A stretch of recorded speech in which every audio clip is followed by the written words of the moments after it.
독일 자동차 본사가 지금 난리가 났습니다. 폭스바겐, 아우디, 그리고 모든 자동차 회사들이 한국 기술을 찾아 헤매고 있습니다. 감격스러워요. 드디어 찾았어요. 현대자동차는 언제 들어와요? 130년 전통 독일 설계법을 버리고 한국 빨리빨리 개발 시스템을 선택하는 독일 엔지니어들. 독일 언론들이 연일 헤드라인으로 다루고 있습니다. 우리의 전통 제조법이 한국 기술에 의존하게 되었다. 극우 정당의 기술 보호 압박에도 소용없었습니다. 김지혜가 만든 실시간 설계 검증 시스템이 간편하고 정확도도 전통 방식이랑 비교할 수 없는 거야. 유럽 자동차 공학회에서 3회 연속 혁신상을 받은 한국 설계 기술이 단숨에 뒤바꾼 독일. 자동차 산업의 정체가 도대체 뭘까요? 참혹하고 충격적인 시작이 공개됩니다. 급하게 울리는 휴대폰 알람에 잠에서 깼습니다. 회사 비상 연락망에서 온 긴급 메시지였어요. 그 내용을 본 순간 저는 이미 모든 것이 시작됐다는 걸 알았습니다. 한국 현대자동차와의 합작 프로젝트 발표, 김지혜 선임연구원 파견, 지금 당장 회의실로 와주세요. 창밖을 보니 베를린 하늘이 새하얗게 흐려져 있었어요. 3년 동안 피해왔던 새로운 기술에 대한 두려움이 곧 나를 다시 집어삼킬 거라는 생각에 다리가 풀렸습니다. 그날이 제 보수적 엔지니어 생활의 끝이자 놀랍게도 새로운 시작이 될 줄은 정말 몰랐어요. 지금부터 동료 사고 트라우마로 모든 것을 잃었다가 한국 혁신 기술로 기적같이 부활한 독일 자동차 엔지니어 마크 윌슨의 놀라운 사연을 들어보겠습니다. 안녕하세요. 저는 베를린에서 자동차 설계 엔지니어로 일하고 있는 마크 윌슨입니다. 한국이라는 나라가 제 인생에 들어온 건 정말 예상치 못한 일이었어요. 10년 동안 독일의 전통적인 자동차 제조업에 몸담아오면서 우리 독일의 기술력과 체계적인 시스템이야말로 세계 최고라고 굳게 믿고 살아왔거든요. 본사에서 설계팀 리더로 일하며 나름 인정받는 위치에 있다고 자부했습니다. 하지만 2024년 1월, 그러니까 올해 초부터 모든 게 달라지기 시작했죠. 회사에서 갑자기 한국 현대자동차와의 합작 프로젝트를 발표한 거예요. 처음엔 그냥 또 다른 비즈니스 파트너십 정도로만 생각했습니다. 아시아 시장 진출을 위한 전략적 제휴 말이죠. 그런데 첫 만남부터가 충격이었어요. 한국에서 파견 온 김지혜라는 여성 엔지니어가 우리 설계실에 들어선 순간부터 말입니다. 28살의 나이에 벌써 선임. 설계사라는 타이틀을 달고 온 그녀는 첫날부터 우리의 모든 상식을 뒤엎기 시작했거든요. 첫 회의 자리에서 일어난 일을 잊을 수가 없네요.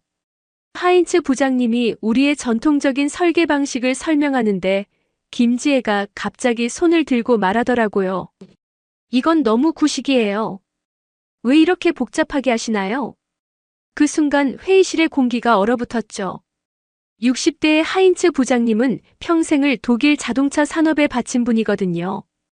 그런 분 앞에서 신입이나 다름없는 외국인이 우리 방식을 구식이라고 비판한 거예요. 회의실에 있던 15명의 직원들이 모두 숨을 죽이고 있었습니다. 제가 황급히 중재하려고 했지만 김지혜는 멈추지 않았습니다. 대신 자신이 준비해온 새로운 설계 방안을 펼쳐 보이기 시작했어요. 기존 우리 방식과는 완전히 다른 접근법이었죠. 더 간단하고 효율적이면서도 혁신적인 방법이었습니다. 컴퓨터 시뮬레이션을 활용한 실시간 설계 검증 시스템이었는데 우리가 보통 일주일씩 걸리는 작업을 하루 만에 끝낼 수 있다는 거였어요. 솔직히 말하면 그 순간 제 마음 한편으로는 그녀의 방식이 정말 괜찮아 보였어요. 하지만 3년 전에 그 사고가 떠올랐습니다. 제가 새로운 방식을 시도했다가 동료 슈테판이 작업 중 크게 다친 사건 말이죠. 새로운 용접 기법을 도입하려다가 안전 프로토콜을 제대로 점검하지 못했던 거예요. 그때의 죄책감이 아직도 저를 괴롭히고 있거든요. 하인츠 부장님의 얼굴이 점점 붉어지는 게 보였어요. 그리고 토마스도 이상한 미소를 짓고 있더라고요. 토마스는 제 동료이자 경쟁자인데 항상 제 자리를 노리고 있다는 걸 다들 알고 있었거든요. 이런 혼란 상황을 놓칠 리 없겠죠. 김지혜가 프레젠테이션을 마치자 하인츠 부장님이 천천히 입을 열었습니다. 젊은 친구, 우리 독일이 자동차를 만들기 시작한 게 언제인 줄 아나? 130년 전이야. 그동안 쌓인 노하우와 경험을 하루아침에 바꿀 수는 없다네. 하지만 김지혜는 전혀 위축되지 않았어요. 오히려 더 당당하게 대답했습니다. 네, 독일의 전통은 존중합니다. 하지만 시대가 바뀌었잖아요. 지금은 속도와 효율성이 경쟁력이에요. 그 말을 듣는 순간 젊은 루카의 눈이 반짝이는 걸 봤어요. 20대 초반의 신입사원인 루카는 항상 새로운 걸 배우고 싶어 했거든요. 반면 나이 든 직원들은 모두 불쾌한 표정을 짓고 있었습니다. 회의가 끝나고 복도에서 몇몇 동료들이 수군거리는 소리가 들렸습니다. 한국에서 온 애가 독일 기술을 무시한다느니 아시아인들이 건방지다느니 하는 말들이었어요. 특히 토마스가 다른 동료들을 선동하는 것 같았습니다. 우리가 왜 한국 사람들한테 배워야 하지? 우리 독일이 자동차의 종주국인데 말이야. 저는 마음이 무겁기만 했습니다. 이런 식으로 갈등이 시작되면 프로젝트 전체가 위험해질 수 있거든요. 집에 돌아가서 아내 클라라에게 오늘 있었던 일을 털어놓았어요. 클라라는 항상 현실적이고 냉정한 편이거든요. 당신이 너무 보수적인 거 아니야? 새로운 걸 받아들여보는 것도 필요하지 않을까? 특히 요즘 한국 기업들이 얼마나 혁신적인지 봐.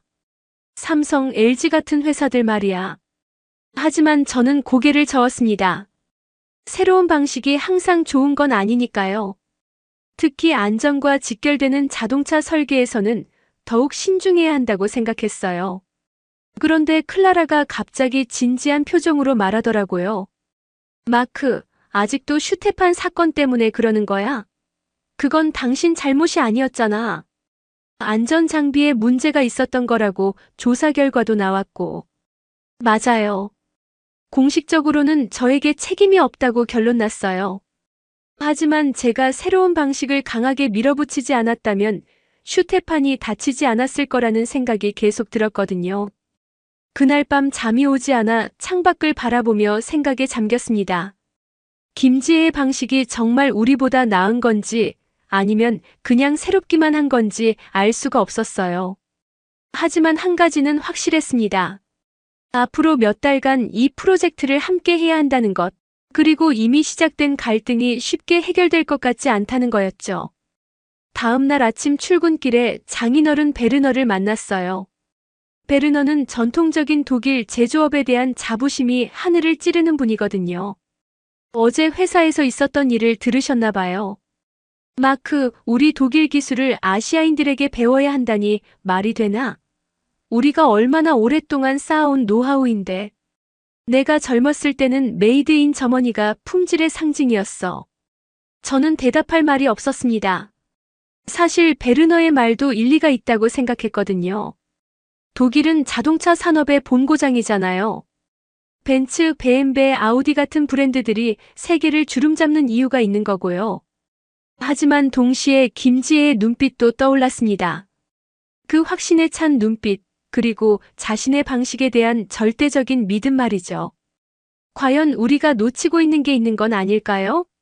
한국이 이렇게 짧은 시간에 세계적인 자동차 회사를 만들어낸 비결이 정말 있는 건 아닐까 하는 생각도 들었어요. 이렇게 해서 제 인생에 한국이라는 나라가 본격적으로 들어오기 시작했습니다.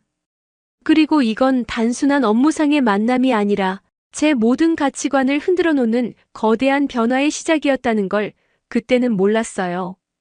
다음 날부터 본격적인 문화적 전쟁이 시작됐어요. 하인츠 부장님은 아침 일찍 저를 부르더니 단도직입적으로 말씀하셨습니다. 마크, 이 프로젝트를 제대로 관리해야 해. 한국 놈들이 우리 독일 기술을 무시하고 있다고. 이런 식으로는 안 돼. 부장님의 말투에서 분노가 느껴졌어요. 하인츠 부장님은 보통 매우 절제된 분이신데 이렇게 감정을 드러내시는 걸 본 적이 거의 없거든요. 60년을 독일에서 살면서 독일 기술의 우수성을 몸소 체험해온 분이니까 김지혜의 발언이 얼마나 충격적이었는지 알 수 있었습니다. 그런데 더 큰 문제는 토마스였어요. 어제 회의가 끝나고 나서 토마스가 은밀하게 다른 동료들을 만나고 다니는 걸 봤거든요. 점심시간에 우연히 들은 대화가 아직도 귀에 맴돕니다. 우리가 왜 아시아인들한테 굴복해야 하지? 마크는 너무 약해. 리더십이 부족한 것 같아. 토마스는 교묘했어요. 직접적으로 저를 비판하지는 않으면서도 제가 김지혜를 제대로 통제하지 못하고 있다는 식으로 몰아가고 있었거든요. 그리고 이걸 이용해서 자신이 프로젝트 리더 자리를 차지하려는 속셈이 뻔히 보였습니다. 한편 김지혜는 전혀 위축되지 않고 자신의 방식을 관철시키려고 했어요. 이틀째 되는 날 그녀가 저에게 찾아왔습니다. 마크 씨, 제가 어제 준비한 시뮬레이션 프로그램을 한번 써보시겠어요? 정말 효과적이거든요. 저는 망설였습니다. 3년 전 사고의 트라우마 때문에 새로운 방식을 시도하는 게 두려웠거든요. 하지만 김지혜의 간절한 눈빛을 보니 거절하기가 어려웠어요. 그런데 막상 그녀의 프로그램을 써보니 정말 놀라웠습니다. 우리가 보통 일주일 걸려서 하는 설계 검증 작업을 단 하루 만에 끝낼 수 있더라고요. 게다가 정확도도 훨씬 높았습니다. 기존 방식으로는 발견하지 못했던 설계상의 문제점들을 금세 찾아낼 수 있었어요. 그 순간 제 마음속에서 뭔가가 흔들리기 시작했습니다. 혹시 제가 너무 보수적인 건 아닐까 하는 생각이 들었거든요. 하지만 동시에 두려움도 컸어요. 새로운 방식을 받아들였다가 또 다른 사고가 날까 봐서요. 그런데 더 큰 충격은 집에서 기다리고 있었습니다. 저녁에 집에 가니까 장인어른 베르너가 클라라와 함께 앉아 계시더라고요. 얼굴이 잔뜩 찌푸려져 있었습니다. 마크, 자네가 회사에서 한국인들에게 굴복하고 있다는 소문을 들었네. 이게 사실인가? 베르너는 전통적인 독일 보수주의자예요. 이민자들에 대해서도 상당히 배타적인 시각을 갖고 계시고요. 특히 아시아인들에 대해서는 더욱 그렇습니다. 우리 독일이 왜 아시아인들한테 배워야 하지? 우리가 자동차를 만들 때 그들은 뭘 하고 있었나? 지금 와서 갑자기 우리보다 낫다고. 말도 안 되는 소리야. 베르너의 목소리가 점점 커졌어요. 그러면서 최근에 독일에서 일어나고 있는 반이민 정서에 대해서도 언급하시더라고요. 요즘 독일이 너무 약해졌어. 우리 고유의 것들을 지키지 못하고 외국 것들만 받아들이려고 하니까. 특히 자네 같은 젊은 세대들이 문제야. 저는 할 말이 없었습니다. 베르너의 말에 일리가 있다고 생각하는 부분도 있었거든요. 독일은 정말 오랜 역사와 전통을 자랑하는 나라잖아요. 그런 것들을 쉽게 포기할 수는 없는 거죠. 하지만 클라라는 다른 생각이었어요. 아버지, 시대가 바뀌었잖아요. 지금은 글로벌 시대인데 좋은 건 배우고 받아들이는 게 당연하지 않을까요? 베르너가 클라라를 쏘아보더라고요. 클라라, 너도 마크를 잘못된 길로 이끌고 있구나. 우리 독일 여자들이 이래서는 안 돼. 그날 밤 식사는 정말 어색했어요. 가족 간에 이렇게 의견이 갈리는 상황이 처음이었거든요. 다음 날 출근해보니 상황은 더 악화되어 있었습니다. 토마스가 밤새 다른 동료들을 설득해서 김지혜의 방식에 반대하는 사람들을 규합했더라고요. 특히 나이 든 엔지니어들을 중심으로 반발이 거세졌어요. 우리 독일 방식이 왜 틀렸다는 거야? 지금까지 이 방식으로 세계 최고의 자동차를 만들어 왔는데. 한스라는 50대 엔지니어가 목소리를 높였습니다. 그러자 다른 동료들도 하나둘씩 동조하기 시작했어요. 맞아, 갑자기 와서 우리 방식을 바꾸라고. 그럼 지금까지 우리가 한 일은 뭐가 되는 거야? 이런 분위기 속에서 김지혜는 점점 고립되어 갔어요. 회의 시간에도 그녀가 발언하려고 하면 다들 시큰둥한 반응을 보였습니다. 심지어 그녀의 의견을 아예 무시하는 사람들도 생겼어요. 그런데 놀라운 건 루카의 반응이었습니다. 20대 초반의 신입사원인 루카가 김지혜 편을 들고 나선 거예요. 저는 김지혜 씨 방식이 정말 좋다고 생각해요. 왜 새로운 걸 시도해보면 안 되죠? 루카의 말에 나이 든 동료들이 더욱 화를 냈습니다. 너는 아직 아무것도 모르는 신입사원이잖아. 경험도 없으면서 어떻게 판단을 하지? 이런 상황에서 저는 정말 어떻게 해야 할지 몰랐어요. 팀 리더로서 갈등을 중재해야 하는데 제 자신도 확신이 서지 않았거든요. 그런데 더 충격적인 일이 벌어졌습니다. 토마스가 몰래 김지혜의 컴퓨터에 접근해서 그녀의 설계 파일을 조작한 거예요. 나중에 알았지만 의도적으로 오류를 만들어서 김지혜의 방식이 문제가 있는 것처럼 보이게 한 거였습니다. 그 결과 김지혜가 준비한 시연에서 프로그램이 제대로 작동하지 않았어요. 하인츠 부장님은 이를 빌미로 김지혜를 더욱 강하게 비판했습니다. 봐라, 역시 검증되지 않은 방식은 믿을 수 없어. 우리 전통적인 방법이 가장 안전하고 확실해. 김지혜는 당황했지만 포기하지 않았어요. 자신의 방식에 문제가 없다고 주장했지만 이미 다른 동료들의 신뢰를 잃은 상태였죠. 그 와중에 제게는 또 다른 압박이 들어왔습니다. 베르너가 직접 회사로 전화를 해서 저를 부르더라고요. 마크, 자네가 한국인들 편을 들고 있다는 소문이 동네에까지 퍼졌어. 이러면 우리 가족 체면이 어떻게 되겠나? 베르너의 친구들 중에는 극우 성향의 사람들이 꽤 있어요. 그들이 이 일에 대해 좋지 않게 생각하고 있다는 거였습니다. 저는 정말 진퇴양난이었어요. 회사에서는 갈등이 심화되고 있고 집에서는 가족들이 압박을 가하고 있으니까요. 게다가 제 자신도 어떤 선택이 옳은 건지 확신이 서지 않았어요. 그날 저녁 혼자 산책을 하며 생각에 잠겼습니다. 정말 김지혜의 방식이 우리보다 나은 건지 아니면 그냥 다른 것뿐인지 알 수가 없었어요. 하지만 한 가지는 확실했습니다. 이런 식으로 갈등이 계속되면 프로젝트 자체가 실패할 수도 있다는 거였죠. 그런데 뜻밖의 일이 벌어졌어요. 김지혜가 자신만의 방식으로 역전을 시작한 거였습니다. 토마스의 사보타주로 한 번 실패를 당했지만 그녀는 전혀 포기하지 않았거든요. 월요일 아침 일찍 사무실에 나왔는데 김지혜가 벌써 와서 컴퓨터 앞에 앉아 있더라고요. 밤새 작업한 흔적이 역력했습니다. 그녀가 준비한 새로운 시스템을 보니 정말 놀라웠어요. 우리가 기존에 써오던 설계 검증 프로세스를 완전히 새롭게 구성한 거였거든요. 김지혜는 이걸 한국의 빨리빨리 문화라고 설명했습니다.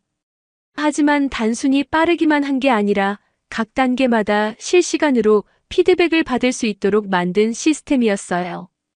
빠르면서도 정확성을 놓치지 않는 방법이었습니다. 그 설명을 들으면서 제가 놓치고 있던 부분을 깨달았어요. 우리 독일인들은 항상 완벽을 추구하느라 시간을 너무 많이 쓰는 경향이 있거든요. 한 번에 완벽한 결과를 만들려고 하다 보니 오히려 비효율적이 되는 경우가 많았습니다. 그때 루카가 먼저 출근해서 우리를 봤어요. 루카의 눈이 반짝이면서 김지혜에게 자신도 배우고 싶다고 말했습니다. 김지혜는 흔쾌히 루카에게 자신의 방법을 가르쳐주기 시작했어요. 놀라운 건 루카가 정말 빨리 배웠다는 거였습니다. 하루 종일 김지혜와 함께 작업하더니 저녁에는 벌써 기본적인 프로그램을 구동할 수 있게 됐어요. 루카는 이 방식의 효율성에 완전히 매료된 것 같았습니다. 하지만 나이든 동료들의 반발은 더욱 거세졌어요. 특히 한스가 가장 앞장서서 반대했습니다. 김지혜가 루카를 세뇌시키고 있다면서 독일의 전통적인 방식을 무시하게 만들고 있다고 비난했어요. 하인츠 부장님도 여전히 부정적이었습니다. 제 팀이 너무 흔들리고 있다면서 리더십을 제대로 발휘해야 한다고 지적하셨어요. 사실 저도 상황을 어떻게 관리해야 할지 혼란스러웠거든요. 그런데 이틀 뒤에 결정적인 사건이 벌어졌습니다. 김지혜와 루카가 함께 작업한 시제품 테스트에서 획기적인 결과가 나온 거였어요. 기존 우리 방식으로는 연비 효율성을 10% 개선하는 게 목표였는데 김지혜의 새로운 설계 방식을 적용하니까 무려 18%나 개선된 거예요. 게다가 제작 시간도 30%나 단축됐습니다. 이건 정말 예상치 못한 결과였어요. 우리가 몇 달에 걸쳐서 달성하려던 목표를 단 며칠 만에 뛰어넘은 거거든요.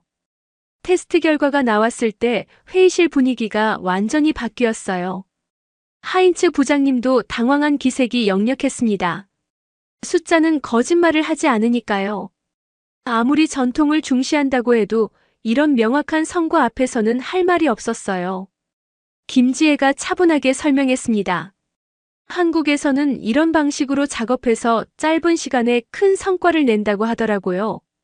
중요한 건 빠르게 시도하고 빠르게 피드백받고 빠르게 개선하는 거라고 했어요. 그러면서 그녀가 한국의 팀워크 문화에 대해서도 설명해 줬습니다. 개인의 완벽함보다는 팀 전체의 성과를 중시한다는 거였어요. 모든 사람이 의견을 자유롭게 내고 좋은 아이디어는 즉시 적용해 본다고 했습니다. 이 말을 들으니까 루카가 더욱 흥미를 보였어요. 나이나 경력에 상관없이 자신도 아이디어를 제안할 수 있냐고 물었거든요. 김지혜가 물론이라고 대답하면서 좋은 아이디어면 누구든 환영한다고 했습니다. 이런 분위기 변화를 보면서 토마스는 점점 초조해졌어요. 자신의 계획이 틀어지고 있다는 걸 느꼈겠죠.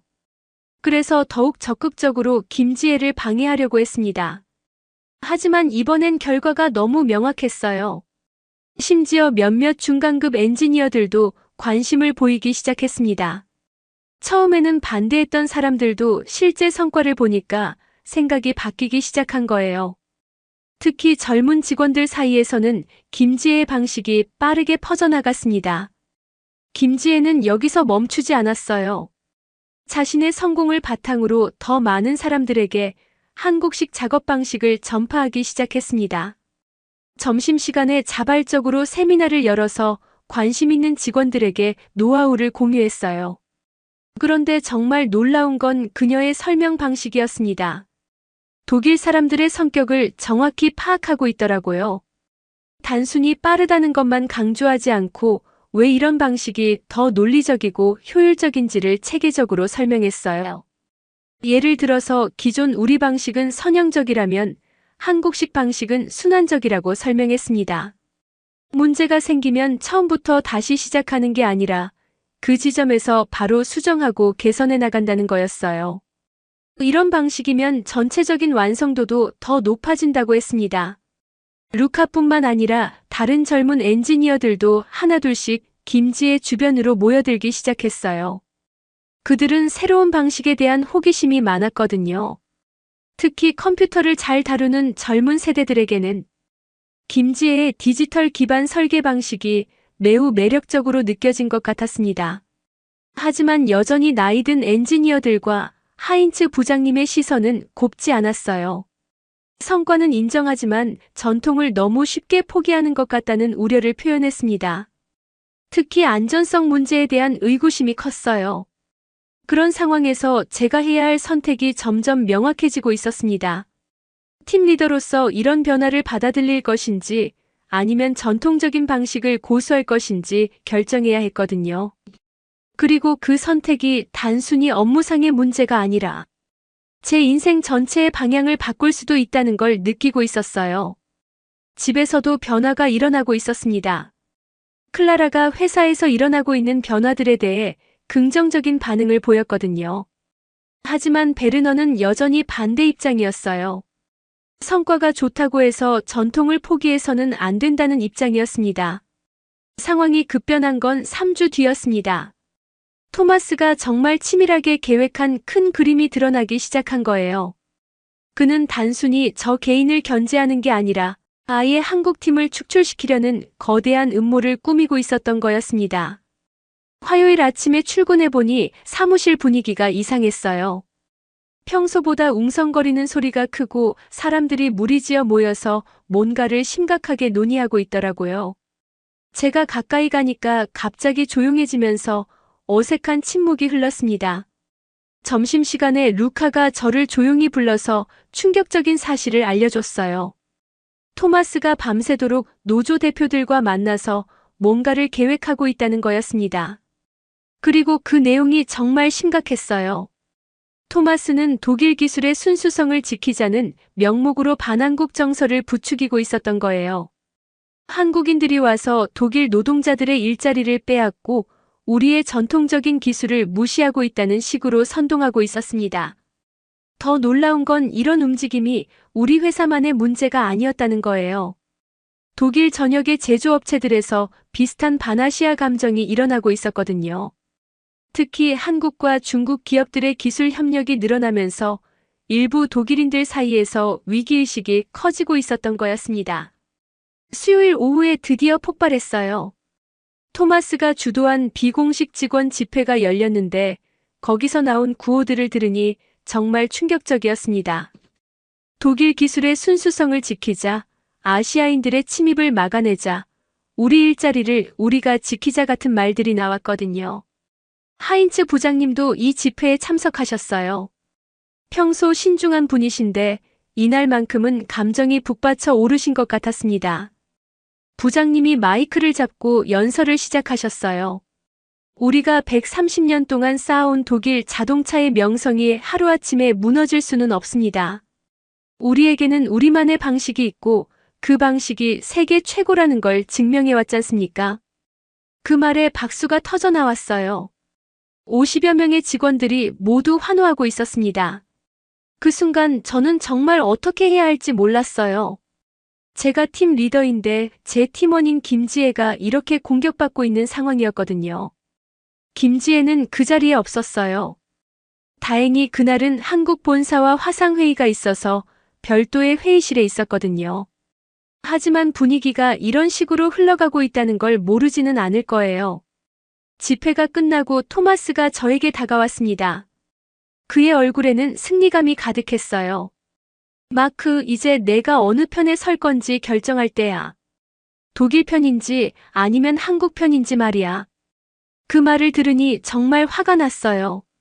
이게 편을 가르는 문제인가요? 우리는 같은 회사에서 일하는 동료들이잖아요. 하지만 토마스는 이미 이 상황을 권력투쟁으로 몰고 가고 있었습니다. 그날 밤 집에 가니 베르너가 기다리고 있었어요.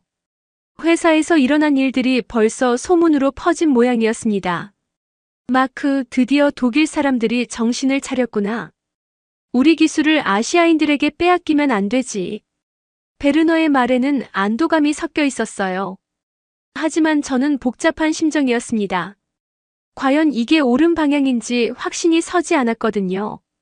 클라라는 다른 반응을 보였어요. 회사에서 일어나고 있는 일들에 대해 우려를 표했습니다. 이런 식으로 외국인을 배척하는 게 과연 옳을까? 좋은 기술이면 배우는 게 당연한 거 아닌가? 하지만 베르너는 클라라의 말을 일축했어요. 클라라, 너는 아직 모르는구나. 이런 식으로 외국 기술에 의존하다 보면 언젠가는 우리 독일 기업들이 모두 외국에 팔려나갈 거야. 그날 밤 잠이 오지 않았어요. 3년 전 슈테판 사고 때문에 새로운 시도를 두려워하던 제가 이제는 완전히 다른 차원의 선택 앞에 서 있었거든요. 단순히 기술의 문제가 아니라 제 정체성과 가치관에 관한 문제였어요. 다음 날 목요일의 상황이 더욱 악화됐습니다. 토마스가 주도한 파업 계획이 구체화되기 시작한 거예요. 노조와 연합해서 한국팀의 즉시 철수를 요구하겠다는 거였습니다. 더 심각한 건 이런 움직임이 다른 독일 기업들로도 번져나가고 있다는 거였어요. 지멘스, 사프, 보쉬 같은 대기업들에서도 비슷한 반아시아 정서가 일어나고 있었거든요. 언론에서도 이 문제를 크게 다루기 시작했습니다. 그런 상황에서 결정적인 순간이 왔어요. 김지혜가 저를 찾아와서 조용히 말하더라고요. 마크 씨, 제가 철수하는 게 나을까요? 이렇게 갈등이 계속되면 회사 전체가 힘들어질 것 같아요. 그 순간 제 마음속에서 뭔가가 터졌어요. 3년 동안 저를 괴롭혀온 두려움, 새로운 것에 대한 거부감, 그리고 슈테판 사고에 대한 죄책감 같은 것들이 한꺼번에 무너져 내리는 기분이었거든요. 김지혜의 방식이 정말 우수하다는 걸 제가 누구보다 잘 알고 있었어요. 그리고 그녀가 우리 팀에 가져다준 변화들이 얼마나 긍정적인지도 보았고요. 그런데 이런 편견과 두려움 때문에 그 모든 걸 포기한다는 게 말이 되나요? 그래서 제가 결정했어요. 더 이상 침묵하지 않기로 한 거죠. 팀 리더로서 그리고 한 사람의 엔지니어로서 제가 옳다고 생각하는 것을 지키기로 했습니다. 금요일 오후에 전체 직원 회의가 열렸어요. 토마스와 하인츠 부장님이 주도한 회의였는데 한국팀 철수에 대한 공식적인 논의를 하려는 거였습니다. 회의실에는 100여 명의 직원들이 모였어요. 토마스가 먼저 발언했습니다. 독일 기술의 우수성을 강조하면서 외국 기술에 의존하는 것의 위험성에 대해 열변을 토했어요. 그의 말에 많은 사람들이 동조하는 분위기였습니다. 그때 제가 일어섰어요. 회의실이 순간 조용해졌습니다. 모든 사람들이 저를 바라보고 있었거든요. 저는 3년 전에 실수를 했습니다. 새로운 방식을 시도하다가 동료가 다쳤어요. 그때부터 저는 변화를 두려워했습니다. 회의실이 더욱 조용해졌어요. 제가 처음으로 그 사고에 대해 공개적으로 말하는 거였거든요. 하지만 지난 몇 주 동안 김지혜와 함께 일하면서 깨달았습니다. 진짜 실수는 새로운 걸 시도하는 게 아니라 더 나은 방법이 있는데도 두려움 때문에 시도하지 않는 거라는 걸 말이에요. 그러면서 저는 김지혜의 방식으로 이뤄낸 모든 성과들을 구체적으로 설명했습니다. 연비 개선, 제작 시간 단축, 품질 향상 등 객관적인 데이터들을 제시했어요. 우리가 추구해야 하는 건 독일 기술의 순수성이 아니라 최고의 기술입니다. 그리고 지금 김지혜가 보여준 기술이 바로 그것입니다. 제 발언이 끝나자 회의실이 술렁이기 시작했어요. 어떤 사람들은 제 말에 고개를 끄덕였지만 많은 사람들은 여전히 회의적인 표정이었습니다. 토마스의 얼굴은 분노로 일그러져 있었어요. 그때 정말 예상치 못한 일이 벌어졌습니다. 루카가 갑자기 일어서더니 손에 들고 있던 노트북을 들어 올렸어요. 저에게도 말할 게 있습니다. 모든 분들이 알아야 할 진실이 있어요. 루카는 지난 며칠 동안 토마스의 행동을 의심스럽게 여겨왔다고 했습니다. 그래서 몰래 조사를 해봤더니 충격적인 사실을 발견했다는 거였어요. 토마스가 김지혜의 컴퓨터에 몰래 접근해서 설계 파일을 조작했다는 증거를 찾아낸 거였습니다. 루카는 컴퓨터에 능숙한 편이라 시스템 로그를 분석할 수 있었거든요. 루카가 화면을 프로젝터로 띄우자 모든 사람들이 숨을 죽였어요. 토마스가 김지혜의 계정으로 몰래 접속해서 중요한 파일들을 수정한 기록들이 명확하게 나와 있었거든요. 이것 때문에 김지혜 씨의 첫 번째 시연이 실패한 겁니다. 토마스가 의도적으로 오류를 만들어낸 거예요. 회의실이 완전히 뒤집어졌어요. 사람들이 웅성거리기 시작했고 토마스를 향한 시선들이 차가워졌습니다. 토마스는 당황한 기색을 감추지 못했어요. 그런데 더 놀라운 일이 벌어졌습니다. 회의실 뒤쪽 문이 열리면서 베르너가 들어온 거예요. 장인어른이 갑자기 회사에 나타난 걸 보니 정말 당황스러웠습니다.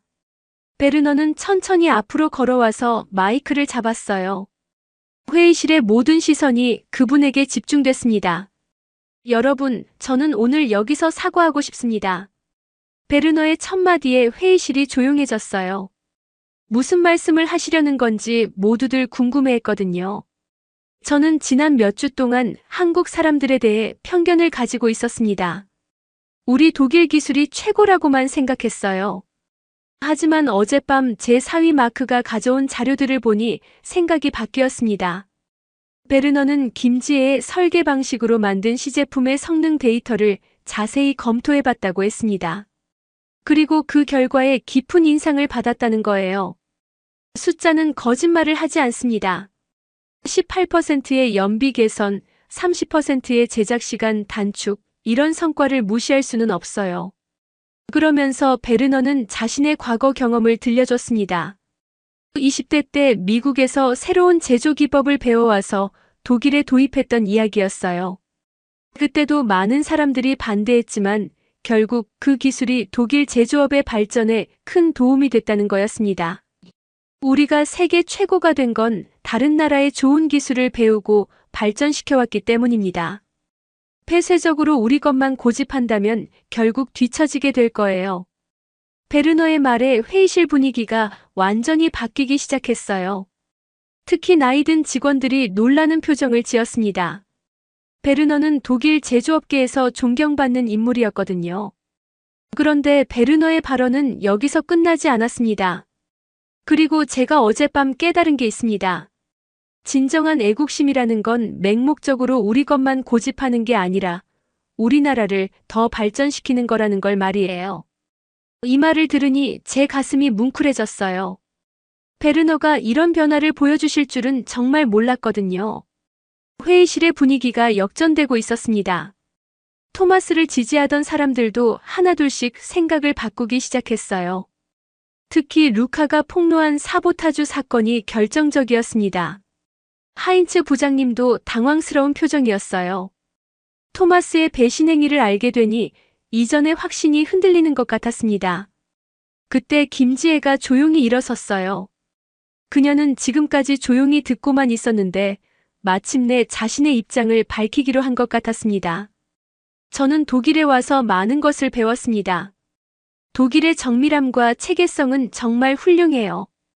제가 가져온 한국의 빠른 방식과 독일의 정확한 방식이 합쳐지면 더 좋은 결과를 만들 수 있을 거라고 생각해요. 김지혜의 말에는 진정성이 담겨 있었어요. 그녀는 독일 기술을 무시하려는 게 아니라 서로의 장점을 결합하려는 거였습니다. 우리 한국 사람들이 말하는 상생이라는 게 바로 이런 거예요. 서로 다른 걸 가진 사람들이 만나서 더 큰 가치를 만들어내는 거죠. 이 말을 듣자 루카가 박수를 치기 시작했어요. 그리고 점점 더 많은 사람들이 박수에 동참했습니다. 특히 젊은 직원들이 먼저 호응했고 점차 나이 든 직원들도 합류했어요. 토마스는 완전히 고립된 상태가 됐습니다. 자신의 사보타주가 들통난 데다가 베르너까지 김지혜를 지지하고 나서니 더 이상 버틸 수가 없었던 거죠. 회의가 끝나고 하인츠 부장님이 저를 불렀습니다. 부장님의 표정이 많이 누그러져 있었어요. 마크, 내가 너무 고집을 부렸나 보군. 결과를 보니 한국 방식도 나름대로 장점이 있는 것 같아. 부장님도 변하고 계신 거였어요. 아직 완전히 받아들이는 건 아니지만 적어도 열린 마음으로 지켜보시겠다는 뜻으로 들렸습니다. 그날 저녁집에서 베르너와 긴 대화를 나눴어요. 장인어른이 어떻게 마음을 바꾸게 되셨는지 궁금했거든요. 마크, 사실 어젯밤 클라라가 나에게 한국에 대한 다큐멘터리를 보여줬어. 한국이 지난 50년 동안 어떻게 발전해왔는지 보니까 정말 놀라웠다네. 베르너는 한국의 급속한 산업 발전과 기술 혁신에 대해 처음 제대로 알게 됐다고 하셨어요. 그리고 그런 나라에서 온 김지혜의 능력을 무시하는 게 얼마나 어리석은 일인지 깨달으셨다고 했습니다. 하지만 승리의 기쁨도 잠시였어요. 다음 날 아침 신문을 보니 더 큰 문제가 기다리고 있었습니다. 우리 회사에서 일어난 일이 독일 전역으로 퍼져나가고 있었던 거예요. 극우 정당에서 베엠베의 한독 합작을 독일 기업의 한국 종속이라며 대대적으로 비판하고 나선 거였습니다. 베엠베 불매운동까지 선동하고 있었어요. 더 심각한 건 이런 움직임이 단순한 정치적 공격에 그치지 않았다는 거예요. 실제로 저희 가족에게 협박 전화가 오기 시작했거든요. 협박 전화가 시작된 건 일요일 저녁이었어요. 집에서 가족들과 저녁을 먹고 있는데 갑자기 전화벨이 울렸습니다. 받아보니 남자 목소리로 독일어로 욕설을 퍼붓더라고요. 한국인들한테 굴복한 배신자, 독일 민족의 수치라는 말들이었습니다. 정말 충격적이었어요. 단순한 회사 내 갈등이 이렇게까지 번질 줄은 몰랐거든요. 그런데 더 놀라운 소식이 기다리고 있었어요. 월요일 아침 출근해보니 독일 정부에서 공식 성명을 발표했다는 거였습니다. 총리실에서 직접 베엠베와 현대자동차의 합작 프로젝트를 지지한다고 밝힌 거예요. 성명서 내용은 정말 의외였습니다. 독일이 세계 최고의 자동차 강국으로 남기 위해서는 다른 나라의 혁신 기술과 적극적으로 협력해야 한다는 내용이었어요. 특히 한국의 전기차 기술과 디지털 혁신 능력을 높이 평가한다고 했습니다. 이 뉴스가 나가자 회사 분위기가 완전히 바뀌었어요. 정부의 공식 지지를 받으니까 직원들도 안심하는 것 같았거든요. 특히 토마스 사건 이후로 위축되었던 분위기가 많이 좋아졌습니다. 그런데 정말 놀라운 건 독일 언론들의 반응이었어요. 처음에는 베엠베를 비판하던 언론들이 하나둘씩 논조를 바꾸기 시작한 거였습니다. 김지혜의 성과와 한독 협력의 의미에 대해 긍정적으로 보도하기 시작했어요. 특히 독일 최대 일간지인 빌트에서 김지혜를 단독 인터뷰한 기사가 나갔는데 반응이 폭발적이었습니다. 한국의 젊은 여성 엔지니어가 독일 자동차 산업에 새로운 바람을 불러일으키고 있다는 내용이었어요. 기사에서 김지혜는 독일 기술에 대한 깊은 존경심을 표현했습니다.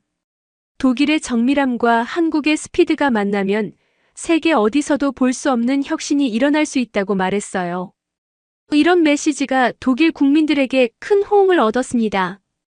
더욱 놀라운 일들이 연쇄적으로 일어났어요. 다른 독일 대기업들에서도 한국식 경영 방식에 관심을 보이기 시작한 거였습니다. 지멘스에서는 삼성과의 협력을 확대하겠다고 발표했고, 보쉬는 LG와 새로운 프로젝트를 시작한다고 했어요.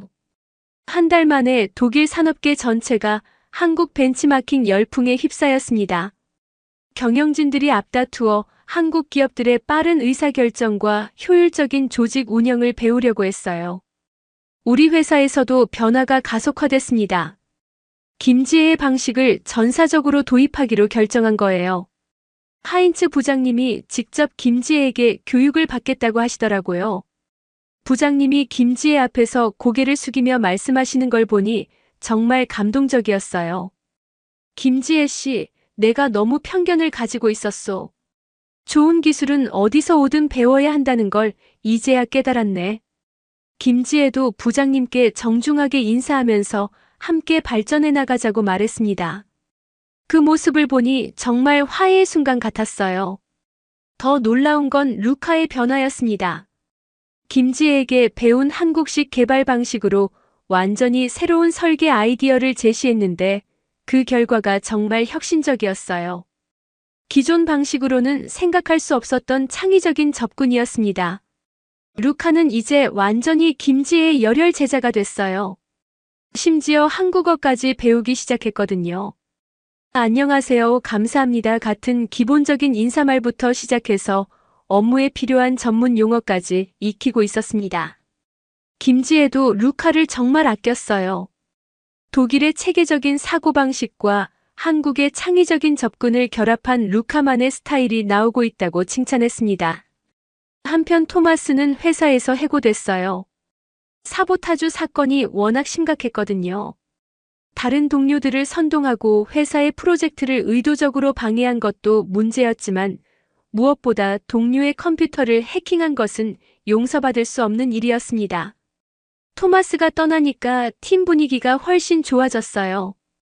더 이상 갈등을 부추기는 사람이 없으니까 모든 직원들이 김지혜의 방식에 적응하는데 집중할 수 있었거든요. 그런데 정말 예상치 못한 곳에서 변화가 일어났습니다. 베르너가 지역 한국문화센터에 자원봉사를 신청한 거예요. 한국 문화를 더 깊이 이해하고 싶다는 이유였습니다. 베르너는 이제 완전히 다른 사람이 되신 것 같았어요. 한국의 역사와 문화에 대해 열심히 공부하시더라고요. 특히 한국이 어떻게 짧은 시간에 이렇게 발전할 수 있었는지에 대해 깊은 관심을 보이셨습니다. 어느 날 베르너가 저에게 말씀하시더라고요. 마크, 한국 사람들의 교육열과 근면성을 보니 우리 독일 사람들과 비슷한 면이 많다네. 그런데 우리보다 더 유연하고 빨라. 베르너의 변화를 보면서 정말 사람은 언제든 바뀔 수 있구나 하는 생각이 들었어요. 몇 달 전까지만 해도 한국에 대해 편견을 가지고 계셨는데 이제는 한국 문화의 열렬한 지지자가 되셨거든요. 회사에서도 국제적인 인정을 받기 시작했습니다. 유럽 자동차 공학회에서 우리의 한독 협력 프로젝트를 올해의 혁신 사례로 선정했어요. 김지혜와 제가 함께 시상식에 참석해서 발표를 하게 됐습니다. 시상식에서 만난 다른 유럽 자동차 회사 임원들도 우리 프로젝트에 큰 관심을 보였어요. 프랑스 르노, 이탈리아 피아트, 스웨덴 볼보 같은 회사들에서도 한국 기업들과의 협력을 검토하고 있다고 했습니다. 김지혜는 이제 독일에서 가장 주목받는 엔지니어 중 한 명이 됐어요.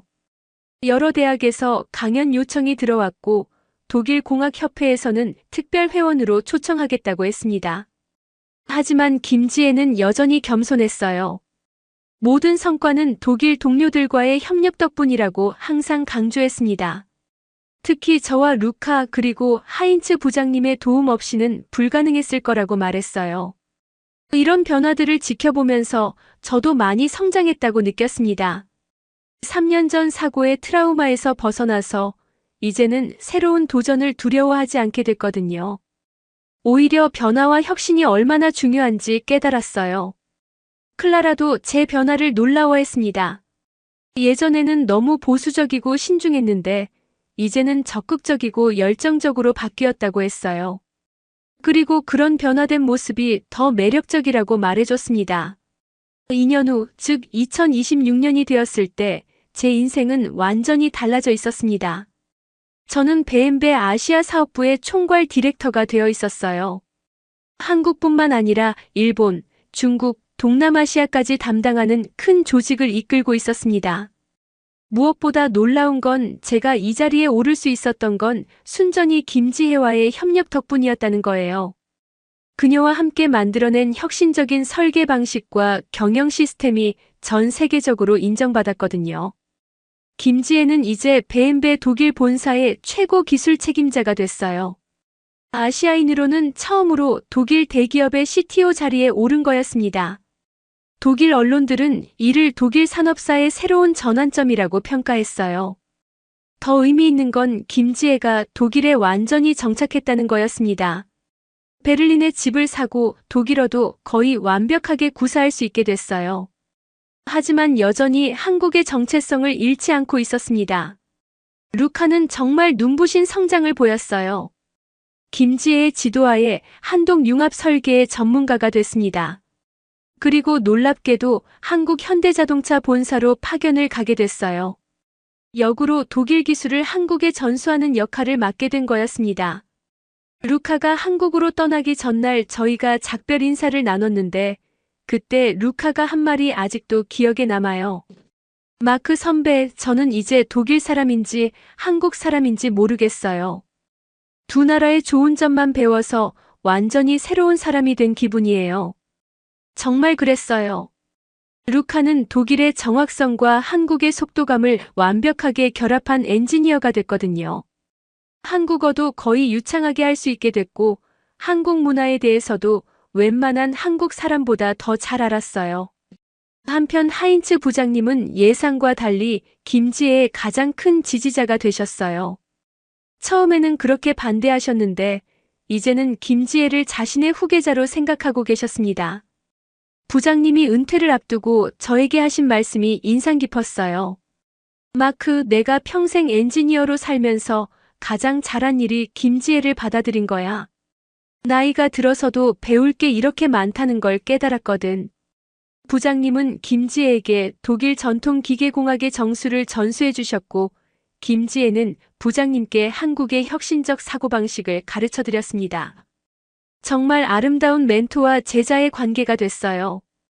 베르너의 변화는 더욱 극적이었습니다.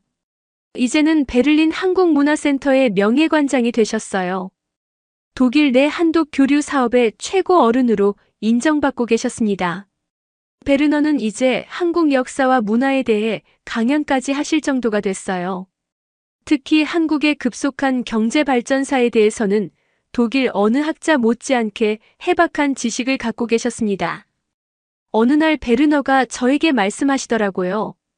마크, 내가 젊었을 때 미국에서 배운 기술로 독일을 발전시켰듯이 이제 우리가 한국에서 배운 걸로 또 다른 발전을 이뤄내는 거야. 역사는 이렇게 반복되는 거라네. 정말 지혜로운 말씀이었어요. 베르너는 이제 문화적 교류가 얼마나 중요한지 누구보다 잘 아시는 분이 됐습니다. 제 개인적인 변화도 컸어요. 3년 전 사고로 인한 트라우마는 완전히 사라졌습니다. 이제는 오히려 새로운 도전을 즐기게 됐어요. 실패를 두려워하지 않고 실패에서 배우는 것이 더 중요하다는 걸 깨달았거든요. 클라라와의 관계도 훨씬 좋아졌어요. 제가 더 적극적이고 열정적으로 변하니까 클라라도 저를 다시 보게 됐다고 하더라고요. 우리 부부는 이제 한국 여행을 계획하고 있어요. 김지혜의 고향을 직접 보고 싶다고 했습니다. 회사 차원에서도 놀라운 성과가 계속 나왔어요. 한독 합작으로 만든 전기차 모델이 유럽 전체에서 베스트셀러가 됐습니다. 독일의 정밀 기술과 한국의 배터리 기술, 그리고 소프트웨어 기술이 완벽하게 결합된 결과였어요. 이 성공으로 인해 다른 독일 기업들도 한국과의 협력을 더욱 확대했습니다. 지멘스는 삼성전자와 함께 인공지능 분야에서 혁신을 이뤄냈고, 바이엘은 한국 바이오 기업들과 신약 개발에 박차를 가했어요. 독일 전체가 한국 열풍에 휩싸였다고 해도 과언이 아니었습니다. 한국어를 배우는 독일인들이 늘어났고, 한국 문화에 대한 관심도 폭발적으로 증가했어요. 베를린에는 한국 레스토랑과 한국 문화센터가 우후죽순 생겨났습니다. 더 놀라운 건 이런 변화가 독일의 청년들에게 새로운 꿈을 심어줬다는 거예요. 많은 젊은 독일인들이 한국으로 유학을 가거나 한국 기업에 취업하려고 했습니다. 루카처럼 한국어를 유창하게 하는 젊은 엔지니어들이 독일 기업들의 새로운 핵심 인재가 됐어요. 반대로 더 많은 한국 인재들이 독일로 왔습니다. 김지혜의 성공 사례가 알려지면서 독일에서 일하고 싶어하는 한국 엔지니어들이 크게 늘어난 거예요. BMW뿐만 아니라 다른 독일 기업들도 앞다투어 한국 인재를 영입했습니다. 이런 변화를 지켜보면서 정말 감동적이었어요. 불과 2년 전만 해도 갈등과 편견으로 시작됐던 일이 이제는 완전한 화합과 시너지로 발전한 거거든요. 김지혜와 저는 이제 진정한 파트너가 됐습니다. 업무적으로도 개인적으로도 서로를 깊이 이해하고 신뢰하는 관계가 됐어요. 김지혜는 독일 문화를 완전히 체득했고, 저는 한국적 사고방식을 많이 배웠습니다. 어느 날 김지혜가 저에게 말하더라고요. 마크 씨, 처음 독일에 왔을 때는 정말 힘들었어요. 하지만 마크 씨가 저를 믿고 지지해 주신 덕분에 여기까지 올 수 있었어요. 하지만 저는 김지혜에게 오히려 고맙다고 말했습니다. 그녀 덕분에 제가 더 큰 사람이 될 수 있었고, 새로운 세계를 경험할 수 있었거든요. 이렇게 해서 2024년에 시작된 우리의 이야기가 2026년에는 완전히 다른 모습이 됐습니다. 갈등과 대립에서 시작된 만남이 이제는 진정한 글로벌 협력의 모델이 된 거였어요. 그리고 이제 2028년 현재의 이야기를 들려드릴 차례입니다. 제가 처음 한국이라는 나라와 마주했던 그때로부터 벌써 4년이 흘렀네요.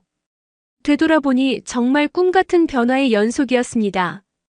김지혜와 제가 공동으로 개발한 혁신 기술이 이제는 전 세계로 수출되고 있어요. 우리가 만든 한독 융합 설계 시스템이 미국, 일본, 중국은 물론이고 브라질, 인도까지 퍼져나가고 있습니다. 단순히 자동차 산업뿐만 아니라 항공우주, 조선, 전자 분야까지 적용되고 있어요. 가장 뜻깊은 건 이 기술이 개발도상국들의 산업 발전에도 큰 도움이 되고 있다는 거예요. 베트남, 태국, 인도네시아 같은 나라들이 우리 시스템을 도입해서 자국의 제조업을 한 단계 끌어올리고 있거든요. 정말 기술이 국경을 넘어 모든 인류에게 도움이 되는 모습을 보니 엔지니어로서 더 없는 보람을 느꼈습니다. 무엇보다 감동적인 소식은 클라라의 임신 소식이었어요. 작년 말에 클라라가 임신했다는 걸 알게 됐는데 정말 기쁘면서도 새로운 책임감을 느꼈습니다. 클라라가 저에게 말하더라고요. 마크, 우리 아이에게는 한국어와 독일어를 모두 가르치자. 그리고 두 나라의 문화를 다 알려주고 싶어. 정말 놀라운 변화였어요. 몇 년 전만 해도 상상할 수 없었던 일이거든요. 우리 아이는 태어나면서부터 진정한 글로벌 시민으로 자라게 될 거예요. 베르너도 할아버지가 된다는 소식에 정말 기뻐하셨어요. 그리고 손주에게 한국 문화를 가르쳐 주겠다고 하시더라고요. 이제 베르너는 한국 동화책까지 읽으실 정도가 됐거든요. 베르너가 어느 날 저에게 말씀하시더라고요. 마크, 내 손주는 정말 행복할 거야. 독일의 견고함과 한국의 역동성을 모두 가지고 자라니까 말이야. 회사에서도 새로운 지평이 열리고 있었습니다. 이제 우리는 한국뿐만 아니라 일본, 베트남과도 삼각 협력 체제를 구축하게 됐어요. 각 나라의 강점을 결합해서 더욱 혁신적인 기술을 개발하는 거였습니다. 일본의 정밀 기술, 한국의 속도와 창의성, 독일의 체계성과 안정성이 만나니까 정말 놀라운 시너지가 나오더라고요. 베트남은 젊은 인력과 열정을 제공해줬고요. 김지혜는 이제 이 모든 협력의 중심 역할을 하고 있어요. 그녀의 리더십 아래 아시아와 유럽의 엔지니어들이 하나의 팀처럼 움직이고 있습니다. 정말 국경을 초월한 협력의 모범 사례가 됐어요. 루카도 한국에서 큰 성과를 거두고 있다는 소식이 들려왔어요. 현대자동차에서 한독 기술 융합팀을 이끌며 새로운 혁신을 만들어내고 있다고 했습니다.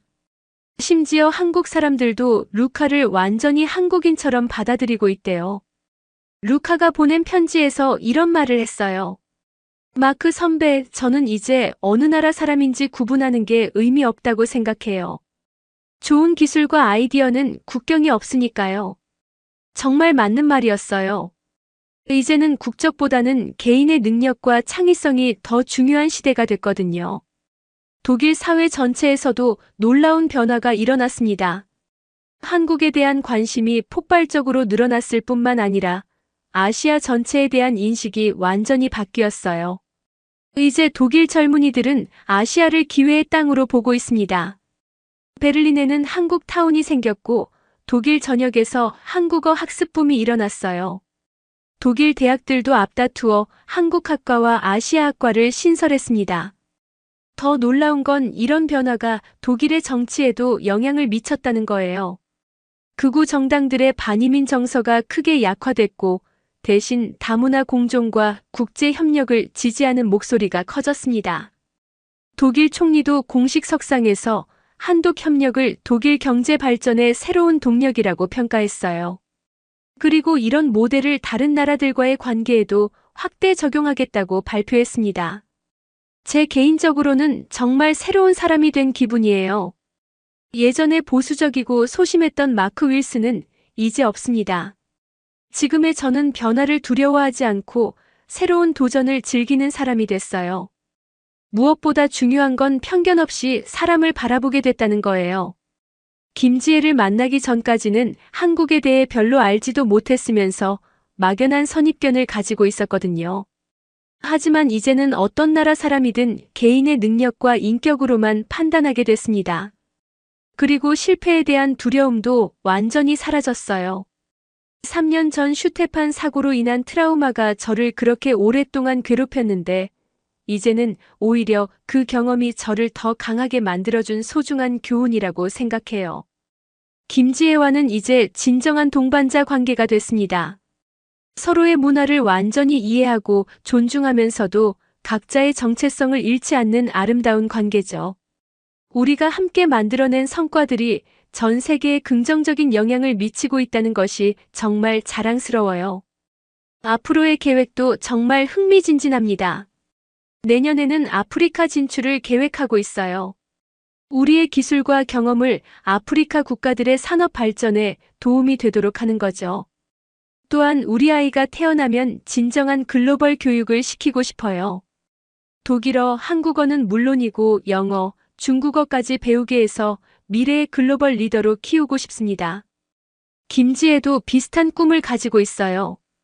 앞으로 더 많은 국가들과의 협력을 통해 진정한 글로벌 기술 생태계를 만들어 보고 싶다고 하더라고요. 결국 편견을 넘어선 진정한 혁신이 세상을 바꾸는 거라는 걸 깨달았어요. 서로 다른 문화와 기술이 만나서 시너지를 만들어낼 때 그 어떤 개별 국가도 혼자서는 이룰 수 없는 놀라운 성과가 나오거든요. 지금 이 순간에도 전 세계 곳곳에서 우리와 비슷한 이야기들이 펼쳐지고 있을 거예요. 서로 다른 배경을 가진 사람들이 만나서 처음에는 갈등하지만 결국 서로를 이해하고 함께 더 큰 가치를 만들어내는 이야기 말이에요. 저는 이제 확신합니다. 미래는 어느 한 나라가 독점하는 것이 아니라 모든 나라가 각자의 장점을 가지고 협력할 때 만들어진다는 것을 말이에요. 그리고 그런 미래를 만들어가는 일에 제가 작은 역할이나마 할 수 있다는 것이 정말 행복합니다. 한국이 제 인생에 들어온 지 4년, 이제 저는 진정한 글로벌 시민이 됐습니다. 그리고 이 이야기는 여기서 끝이 아니라 새로운 시작이라고 생각해요. 무한한 가능성을 향한 또 다른 도전이 기다리고 있을 테니까요.